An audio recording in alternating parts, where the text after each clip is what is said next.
Shalom, mes bien-aimés dans le Seigneur. Je vous salue tous dans le précieux nom de notre Seigneur Yeshua HaMashiach, notre Seigneur et notre Sauveur. C'est lui qui est mort pour notre salut. C'est lui qui nous a donné la vie, pas n'importe quelle vie, mais la vie éternelle. C'est lui qui a répandu son sang afin que nous puissions avoir le pardon du péché. C'est lui qui nous a promis qu'il allait nous préparer une place afin que nous puissions vivre éternellement avec lui. Je vous salue, bien-aimés dans le Seigneur. Aujourd'hui, Dieu nous a fait encore grâce de pouvoir au moins communier ensemble à travers ces réseaux sociaux. Je profite de l'occasion pour que nous puissions partager la parole de Dieu avec le peuple de Dieu éparpillé dans le monde entier. Donc je bénis le Seigneur pour ça, pour cette opportunité qu'il nous a accordée.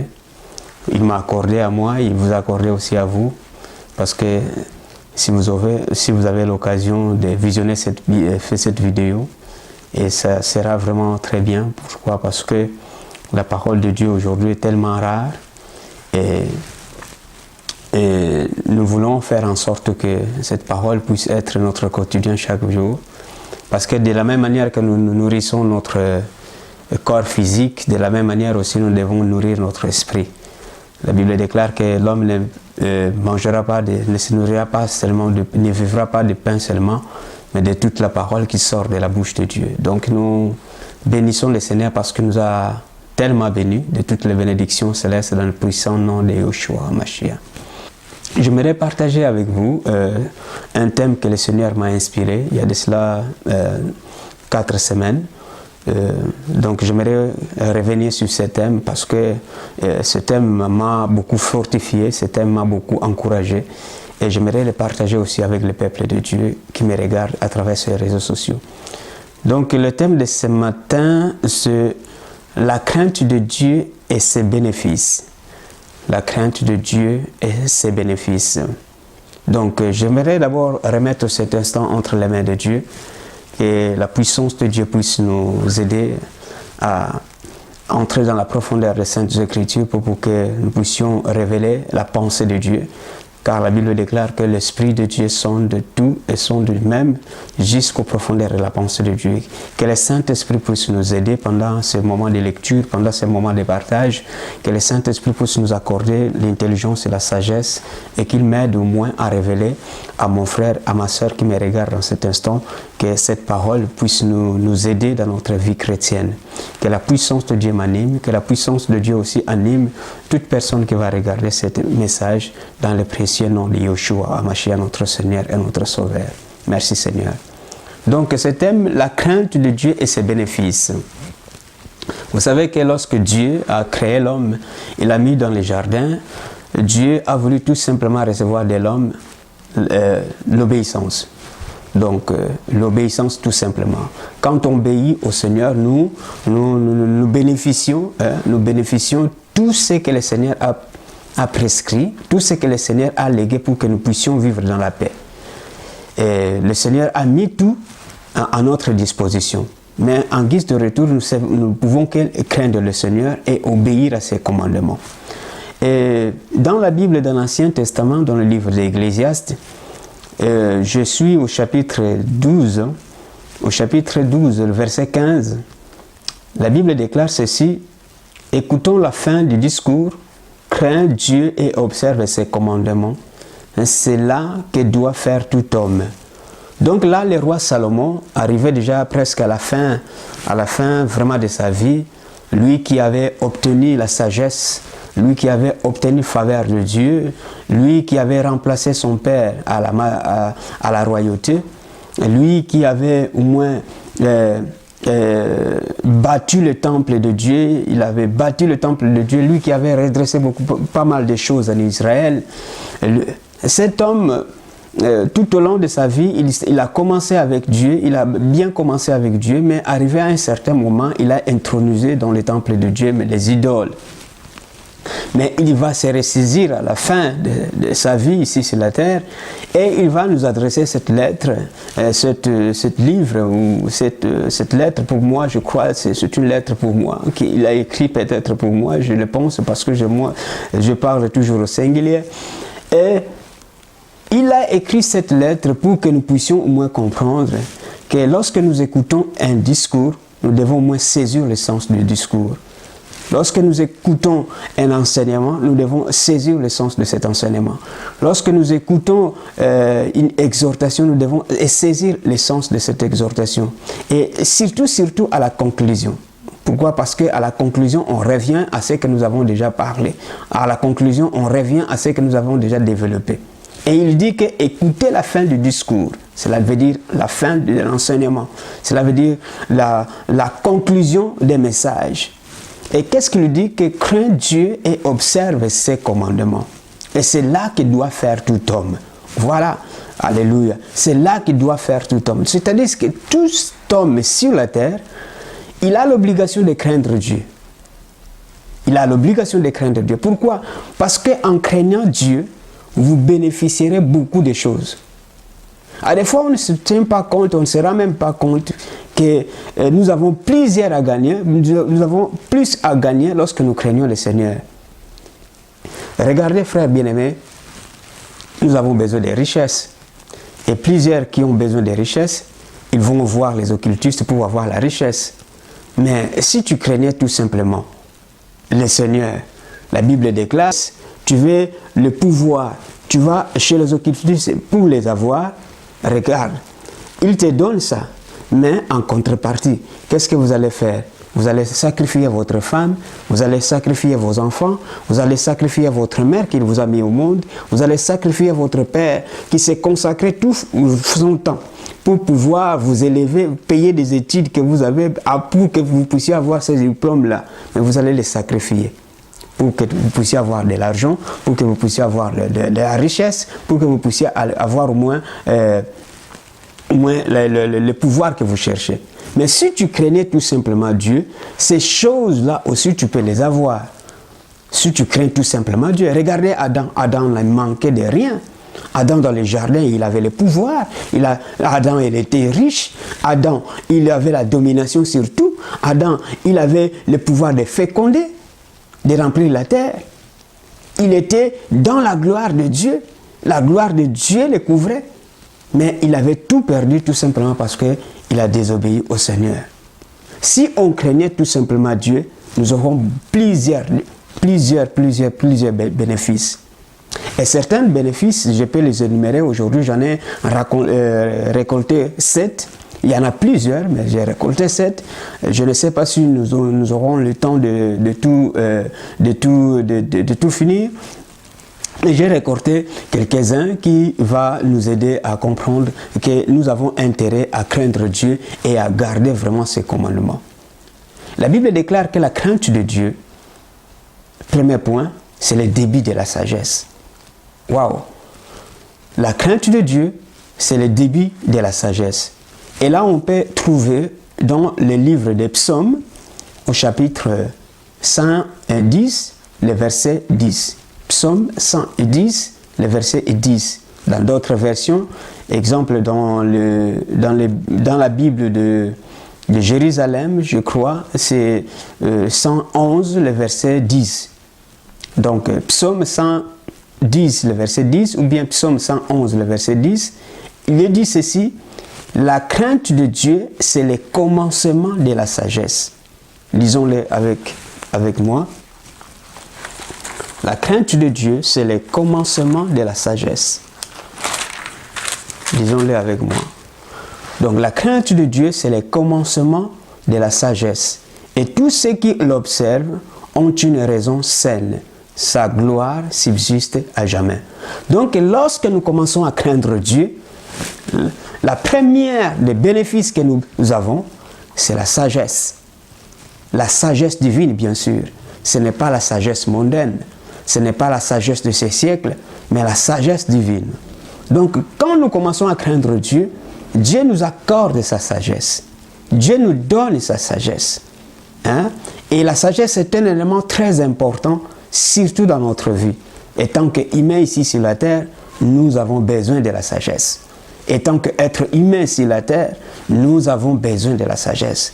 Et la sagesse, c'est aussi un attribut de Dieu. Parce que la Bible déclare que notre Dieu est un Dieu sage. Hein? Donc c'est un attribut de Dieu, c'est par sa sagesse qu'il a tout construit. C'est par son intelligence qu'il a bâti le monde. Hein? Donc la sagesse nous est très, très, très utile. Dans notre vie, si nous appliquons la sagesse, nous aurons la capacité d'assurer notre avenir. Dans notre vie, si nous appliquons la sagesse, nous aurons la capacité de bâtir une famille, à bâtir une maison, cela veut dire notre famille, notre couple, nos enfants. Nous aurons l'occasion de bâtir une église solide, enrichie des enseignements véritables du Seigneur. Si nous avons la sagesse, nous aurons la capacité ou même d'orienter nos enfants par rapport aux études qu'ils doivent faire, mais selon la capacité de l'intelligence et la capacité du don que chaque enfant a reçu de la part du Seigneur. Mais tu peux que les diriger lorsque vous avez la sagesse, lorsque nous avons la sagesse. La sagesse, c'est un élément très très important dans notre vie. Vous savez qu'il y a des fois, nous arrivons à faire des erreurs, dans notre vie sociale, dans notre vie professionnelle, dans notre vie maritale, dans notre vie amicale, tout simplement parce que nous manquons de sagesse. Mais si nous avons la sagesse, nous aurons la capacité d'orienter notre vie conjugale, nous aurons la capacité d'orienter l'Église que le Seigneur nous a donnée, nous aurons la capacité d'assurer aussi la sécurité de tous ceux qui nous entourent. Par la sagesse, frère, bien-aimé, tu peux bâtir une église. Oui. Par la sagesse, bien-aimé, je crois, tu peux bâtir un bon foyer. Par la sagesse, bien-aimé, je sais que tu peux orienter bien tes enfants. Même tes enfants, dans la foi, tu peux bien les orienter. Parce que tu as de la sagesse. Et la sagesse nous permet aussi de prendre de bonnes décisions au bon moment. Parce que, vous savez, il y a des fois, nous prenons des décisions qu'il ne fallait pas prendre à cet instant-là, à ces moments-là. Mais par la sagesse, tu auras la capacité de discerner, de réfléchir et de prendre la décision au bon moment. Si nous pouvons lire Proverbes chapitre 24, Proverbes chapitre 24, je peux prendre Proverbes chapitre 24, je suis au verset 3. La Bible déclare ceci: c'est par la sagesse qu'une maison s'élève, et c'est par l'intelligence qu'elle s'affermit. Donc là, on voit que par la sagesse, tu peux élever une maison. Et la maison peut être votre famille, c'est-à-dire que votre maison, votre famille restreint, toi, vous, votre femme et vos enfants. Ça aussi c'est une maison, car la Bible déclare que celui qui ne sait pas prendre soin des membres de sa famille est pire qu'un incroyant. Et celui qui aspire à être dirigeant de l'Église, il doit savoir diriger sa propre famille. Donc ta maison, c'est ta famille. Si tu ne sais pas diriger ta famille, tu ne pourras pas diriger aussi l'Église. Et la maison ici, c'est aussi une Église. Donc tu pourras bien diriger ton église lorsque vous avez la sagesse. Tu sauras au moins prendre de bonnes décisions au bon moment. Tu sauras au moins découvrir, discerner les capacités que Dieu a données aux membres de l'église pour pouvoir les orienter chacun dans son ministère. Hein? Donc c'est par la sagesse que tu peux les faire. Regardez, Paul nous dit dans 1 Corinthiens chapitre 3, 1 Corinthiens chapitre 3, je vous amène dans le Nouveau Testament, 1 Corinthiens chapitre 3, et je prends le verset 10. La Bible déclare ceci: selon la grâce qui m'a été donnée, j'ai posé les fondements comme un sage architecte, et un autre battu dessus, mais que chacun prenne garde à la manière dont il bâtit dessus. Cela veut dire que l'apôtre Paul, les églises qu'il fondait, par la grâce qu'il avait reçue de la part de Dieu, il les a fondées avec sagesse. Comme un sage architecte, il pouvait discerner celui-ci, il peut jouer tel rôle. Celui-ci, il peut jouer tel rôle. Cela veut dire qu'il découvrait les talents qui étaient chez ses collaborateurs et il les orientait les uns et les autres de la sorte qu'ils puissent au moins apporter ce qu'ils ont reçu du Seigneur pour le bénéfice de l'Église. Regardez, il a laissé Timothée à Éphèse, afin de ne pas permettre aux autres d'enseigner de fausses doctrines. Il a laissé cet homme-là à Éphèse pour pouvoir au moins mettre en place ce qu'il n'a pas pu mettre. Donc, selon les enseignements qu'il a reçus et selon les enseignements qu'il a donnés à Timothée, Timothée était capable d'orienter cette église d'Éphèse, d'enseigner cette église d'Éphèse, de donner des enseignements fiables à cette église d'Éphèse. Regardez, si vous lisez le livre d'Apocalypse, si vous lisez le livre d'Apocalypse, lorsque l'ange de l'Éternel était en train lorsque Jésus était en train de réprimander les églises. Donc la seule faute qu'on va retrouver à l'église d'Éphèse, c'est tout simplement parce qu'ils ont abandonné leur premier amour. Mais ce sont des gens qui ont été bâtis à travers de bons enseignements. Ils étaient tellement bénis, ils avaient tellement la capacité de discerner qui était le vrai apôtre et qui ne l'était pas.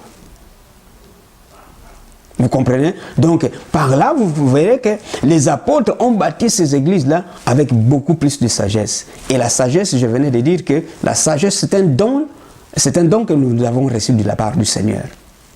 Et si nous regardons aussi, nous lisons aussi dans l'Ancien Testament, vous verrez que la sagesse peut aussi nous donner au moins la capacité de prendre de bonnes décisions au bon moment, comme je venais de le dire.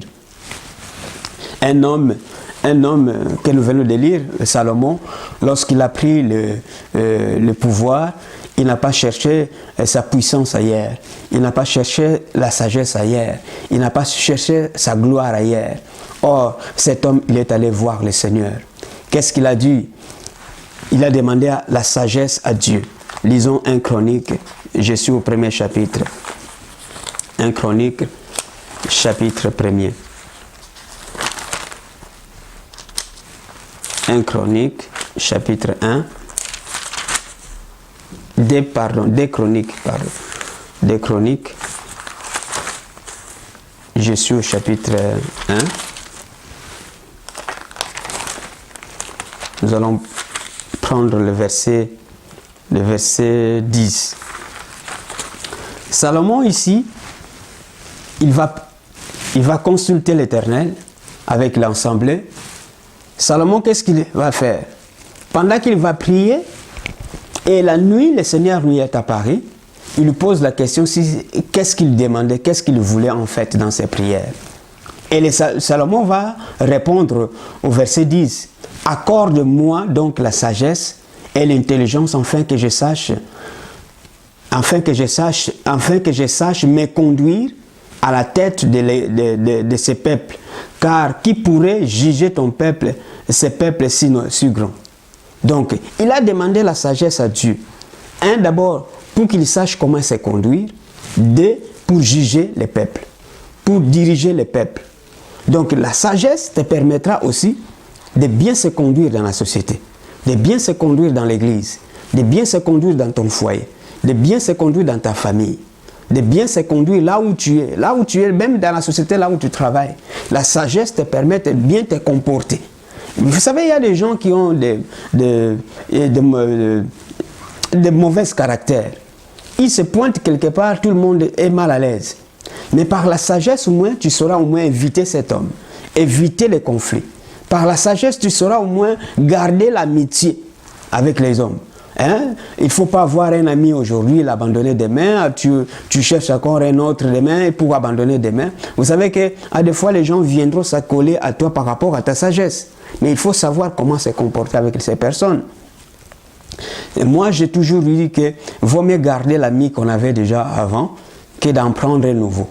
Et comme il y a un proverbe qui dit que vaut mieux être avec un démon qu'on connaît qu'avoir un ange qu'on ne connaît pas. Ça, c'est un proverbe mondain qu'on dit. Qu'est-ce que cela veut dire? Cela veut dire que je préfère avoir un ami que je connais très bien, mais quels que soient les problèmes qu'on peut avoir, on peut arranger, que d'avoir un nouveau ami qui arrive, que je ne sais pas comment il peut se comporter dans des situations difficiles que je peux avoir avec lui.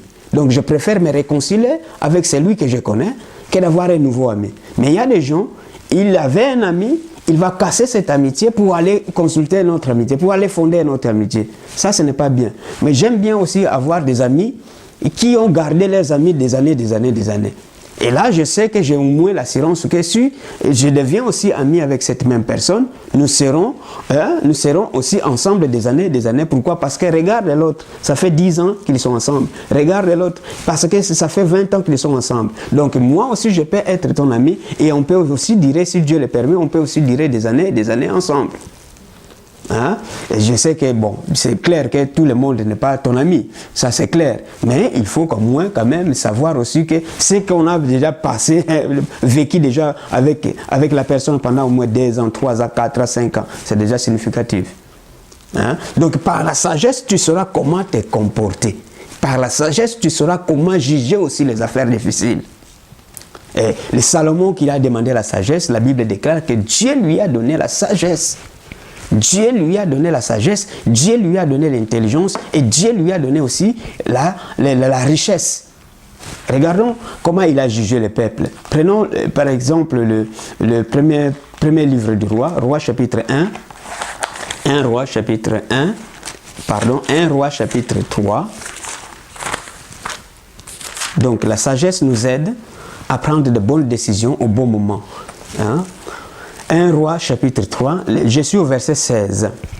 La Bible déclare que alors 2 femmes prostituées vinrent chez le roi et se présentèrent devant lui.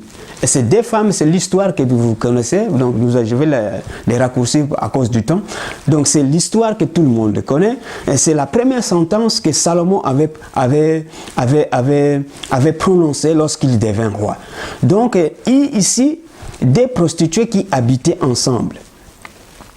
Et les 2, l'un d'entre eux accoucha, 3 jours après, l'autre aussi accoucha. Mais le problème est que l'autre, pendant qu'il dormait, il couche sur son fils. Il l'étouffe. Et l'enfant va mourir. Et pendant la nuit, lorsqu'il constate que son fils était mort, il va changer son fils avec le fils de l'autre femme, c'est-à-dire de sa copine. Et la Bible déclare que le matin, l'autre voulait allaiter son fils. Mais il trouve que l'enfant était mort. Mais il regarda attentivement, il dit que non, ce n'est pas mon fils, c'est le fils de l'autre. Et ils se sont chamaillés tous les 2, ils se sont querellés. Mais qu'est-ce qu'ils ont dit? Ils ont dit que il faut qu'on aille voir au moins le roi, afin que le roi tranche cette affaire. Mais regardez bien aimé, et que dans cette maison, il n'y avait pas de témoins. Donc c'est difficile de trancher une affaire là où il n'y a pas de témoins. Mais le roi va écouter d'abord. Lorsque tu es sage, tu dois écouter, parce que vous avez des oreilles. J'entends beaucoup de personnes aujourd'hui, quand il y a une affaire, au lieu d'écouter toutes les 2 personnes, non, il écoute tout simplement. Et pourtant, Dieu t'a donné une seule bouche, mais des oreilles pour écouter. Quand tu veux trancher une affaire, il faut que tu écoutes l'autre et tu écoutes aussi l'autre. Il faut écouter au moins les 2 camps. Et quand il a écouté les 2 femmes, Salomon, il a dit que non, voilà, je vais prendre une décision. Et quelle était la décision? Il a demandé qu'on lui apporte l'épée et qu'on divise l'enfant. La Bible déclare, la mère de l'enfant a eu le cœur tellement touché, a été tellement touché dans son cœur. Il a demandé au roi de ne pas tuer l'enfant, mais de donner cet enfant à sa copine. Et la copine qui avait perdu déjà son fils, il voulait aussi perdre cet enfant, il voulait aussi que sa copine aussi puisse perdre cet enfant. Il dit que non, elle ne sera ni à toi, il ne sera ni à moi. Coupe l'enfant. Et Salomon, par là, il a compris que cet enfant n'appartenait pas à l'autre, mais il appartenait à cette femme qui avait mal au cœur. Et lorsqu'il a prononcé cette sentence, en disant que donc voilà, donnez cet enfant à cette mère-là, l'enfant lui appartenait. La Bible déclare que tout Israël avait compris que Salomon avait réussi la sagesse divine, la sagesse de Dieu. Et tout le monde a eu crainte de Salomon. Pourquoi? Parce qu'ils avaient compris que non, Dieu avait béni cette personne, avait donné cette sagesse divine à cet homme, afin qu'il soit le roi d'Israël. Vous savez, donc vous avez vu, donc à la sagesse te permet de prendre de bonnes décisions au bon moment. Mais il faut écouter. Vous avez des oreilles, vous écoutez par l'oreille gauche et vous écoutez aussi par l'oreille droite. Donc ne donnez pas une sentence tout simplement parce que tu as écouté ton ami. Il faut aussi écouter l'adversaire de ton ami. Hein? Donc c'est souvent l'erreur que nous faisons dans l'église. Il y a des gens qui viennent prier et qui ne se parlent pas. Il y a des gens qui œuvrent dans l'église qui ne se parlent pas. Mais nous savons aussi pourquoi ces hommes-là ne se parlent pas. Mais si on mettait de la sagesse, on pouvait bien débloquer la situation. Parce que ce n'est pas normal que les gens qui viennent à l'église, qui travaillent dans l'église, qui ne se parlent pas. Qui prêchent dans l'église, qui ne se parlent pas. Ce n'est pas normal que les gens qui viennent, qui chantent pour le Seigneur et qui adorent le Seigneur, qui ne se parlent pas. Et les dirigeants de l'église, ils savent bien la situation, mais ils n'arrivent pas à trancher. Faute de quoi? Faute de sagesse. La sagesse nous aide à bâtir. La sagesse nous aide à prendre de bonnes décisions au bon moment. Voilà ce que la sagesse peut nous apporter. Deuxième élément, la crainte de Dieu nous donne une nouvelle identité. La crainte de Dieu nous donne une nouvelle identité. Là, je vais vous amener à lire Malachie chapitre 3, le livre de Malachie. Je suis au chapitre 3. La crainte de Dieu nous procure une nouvelle identité. Quand vous craignez Dieu, vous avez une nouvelle identité. Vous ne serez pas monsieur tout le monde, vous ne ferez pas comme tout le monde fait, mais vous serez quelqu'un mis à part et vous aurez au moins une manière différente de réfléchir, une manière différente de travailler, une manière différente de aussi poser vos actes. La Bible déclare, alors, Malachie chapitre 3 verset 16, alors ceux qui craignent l'Éternel se parlèrent l'un à l'autre. Je vais sauter pour arriver là où je vais.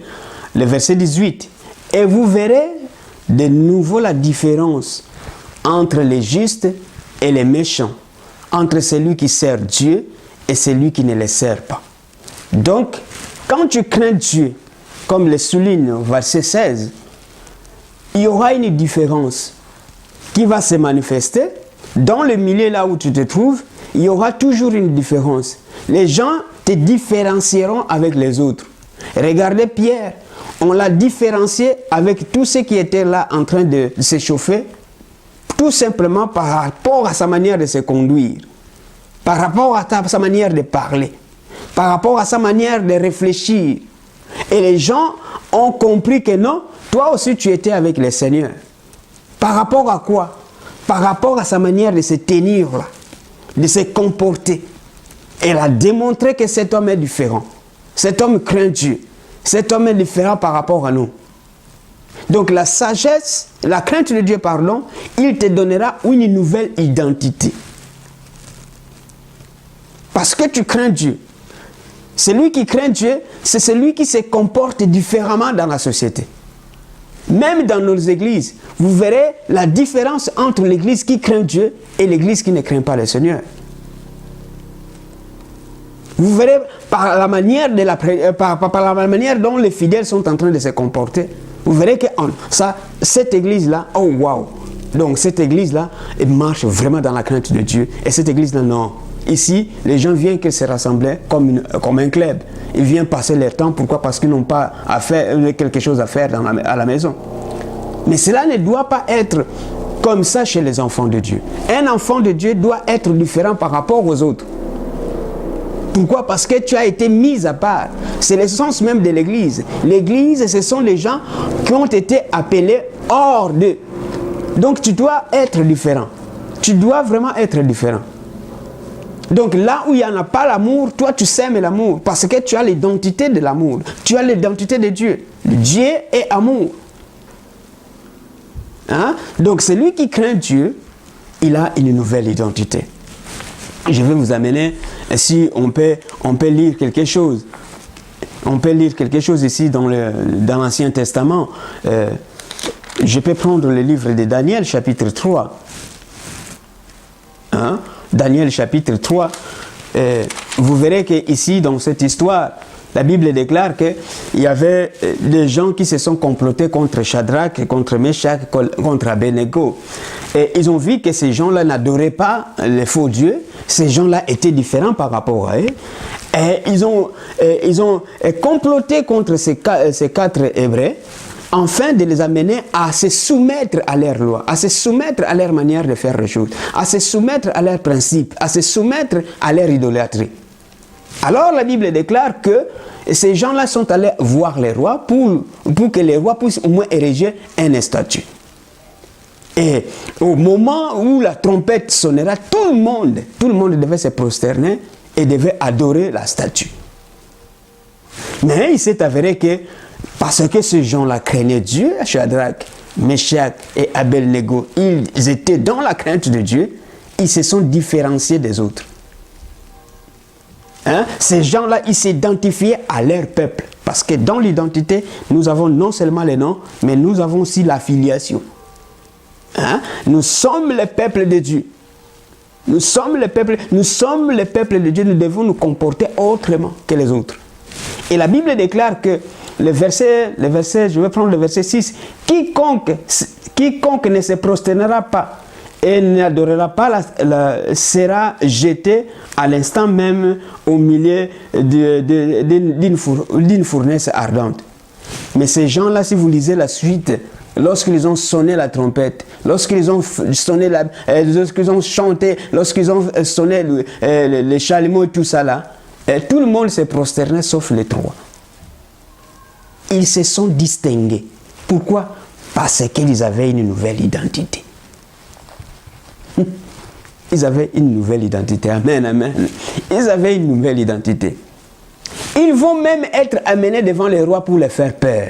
Et les rois les a signifié que si vous ne prosternez pas, vous serez jetés dans la fournaise ardente. Et qu'est-ce qu'ils vont répliquer au roi? Verset 16. Shadrach, Meshach et Abednego répliquèrent au roi Nebuchadnezzar, nous n'avons pas besoin de répondre là-dessus. Pourquoi? Parce que voici notre Dieu que nous servons peut nous délivrer de la fournaise ardente et il nous délivrera de ta main au roi. Sinon, sache au roi que nous ne servirons pas de Dieu et nous n'adorerons pas la statue d'or que tu as élevée. Regardez ces gens-là. Hein? Ils étaient capables d'affronter le roi. Pourquoi? Parce qu'ils avaient une autre identité. La crainte de Dieu.